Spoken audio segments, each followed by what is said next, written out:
కూటమి super successful గా నడుస్తోంది. పిలిచినప్పుడల్లా ఏపీకి వస్తోన్న ప్రధాని నరేంద్ర మోదీ రాష్ట్రం నుంచి ఎలాంటి అర్జీలు వచ్చినా సానుకూలంగా స్పందిస్తున్నారు. భోగాపురం విమానాశ్రయం ప్రారంభోత్సవ కార్యక్రమానికి మోదీ రాకతో మైత్రి బంధం మరింతగా బలపడిందని టీడీపీ వర్గాలు అంగీకరిస్తున్నాయి. దాంతో ఈ స్నేహానికి తెలంగాణలో కూడా వినియోగించుకోవాలని, గ్రేటర్ ఎన్నికల్లో పోటీ చేసి గెలవాలని టీడీపీ అనుకుంటోంది.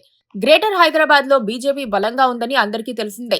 అదే టైంలో టీడీపీ గట్టి సెటిలర్ల లాబీ ఉందని ప్రత్యేకంగా చెప్పాల్సిన పని లేదు.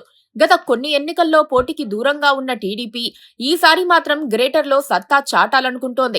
వీలైతే బీజేపీని ఒప్పించి పొత్తులో భాగంగా సగం స్థానాలు తీసుకోవాలన్న ఉద్దేశంతో ఉంది. ఈలోపే తెలంగాణ టీడీపీకి కొత్త అధ్యక్షుడిని నియమించుకుంటే విస్తృత ప్రచారానికి అవకాశం ఉంటుందని అంచనా వేసుకుంటోంది. ఈ క్రమంలో నందమూరి సుహాసినికి ఆ అవకాశం ఇస్తారా లేక వేరొకరిని నియమిస్తారా అన్నది ఇప్పుడు అసలు ప్రశ్న అవుతుంది. ఏ క్షణంలోనైనా గ్రేటర్ ఎన్నికల నోటిఫికేషన్ ఇచ్చేందుకు సిద్ధంగా ఉన్నట్లు ప్రచారం నడుస్తోంది.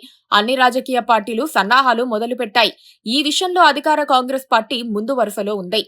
మరోవైపు భారత రాష్ట్ర సమితి సైతం గట్టిగానే ప్రయత్నాలు చేయనుంది. బీజేపీ సైతం బలమైన అభ్యర్థులను రంగంలోకి దించాలని చూస్తోంది. సాధారణంగా గ్రేటర్ హైదరాబాద్ అంటే ఆంధ్ర సెటిలర్స్ ఎక్కువగా ఉంటారు. అందుకే అందరి దృష్టి వారిపై ఉంది. మరోవైపు జనసేన సైతం అభ్యర్థులను బరిలో దించి కీలక స్థానాలను కైవసం చేసుకోవాలని చూస్తోంది.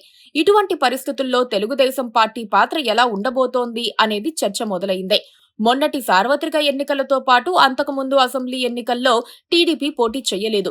పార్టీ జాతీయ అధ్యక్షుడు చంద్రబాబు నాయుడు కానీ, యువనేత నారా లోకేష్ కానీ తెలంగాణపై ప్రత్యేక శ్రద్ధ పెట్టలేదు. నిత్యం వాళ్లు ఉండేది హైదరాబాద్ నగరంలోనే అయినా ఇంతవరకు తెలంగాణ రాజకీయాలు వద్దనుకున్నారు.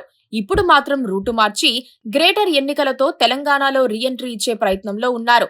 ఈ విషయంపై బహిరంగంగానే చర్చ జరుగుతోంది. తెలంగాణలో ఇప్పుడు సెంటిమెంట్ తగ్గిపోయి అభివృద్ధిపై జనం ప్రత్యేక దృష్టి పెట్టారు. చంద్రబాబును బూచిగా చూపించి కేసీఆర్ ఓట్లు దండుకునే రోజులు పోయాయని తెలంగాణ జనమే చెబుతున్నారు. దాంతో సెటిలర్ల బలమున్న గ్రేటర్ హైదరాబాద్ పరిధిలో పోటీ చేసి తెలంగాణ టీడీపీకి పునర్జీవం ఇవ్వాలని చంద్రబాబు భావిస్తున్నారు. తెలంగాణలో పార్టీకి ప్రస్తుతం బలమైన లీడర్ లేకపోయినా కమిటెడ్ క్యాడర్ ఉంది. రాజకీయంగా క్రియాశీలమైతే చాలా మంది నేతలు వచ్చి టీడీపీలో చేరే అవకాశాలు కూడా ఉన్నాయి. ఆ దిశగానే ఆలోచించి ఎన్డీఏ కూటమిగా గ్రేటర్లో పోటీ చేయాలని టీడీపీ భావిస్తోంది. బీజేపీతో ప్రాథమికంగా చర్చలు జరిపినట్లు తెలుస్తోంది. టీడీపీ సగం స్థానాలు అడుగుతున్నప్పటికీ ఇరు వర్గాలకు ఆమోదయోగ్యమైన సంఖ్యపై ఒప్పందం కుదిరే అవకాశాలు ఉన్నాయని చెబుతున్నారు. ఒకసారి సీట్ల సర్దుబాటుపై స్పష్టత వస్తే ప్రచార కార్యక్రమానికి శ్రీకారం చుడతారు. ఎలాగూ జనసేన కూడా వచ్చి చేరుతుందని, ఇచ్చిన స్థానాలతో సరిపెట్టుకుంటుందని ఆ రెండు పార్టీలకు తెలుసు.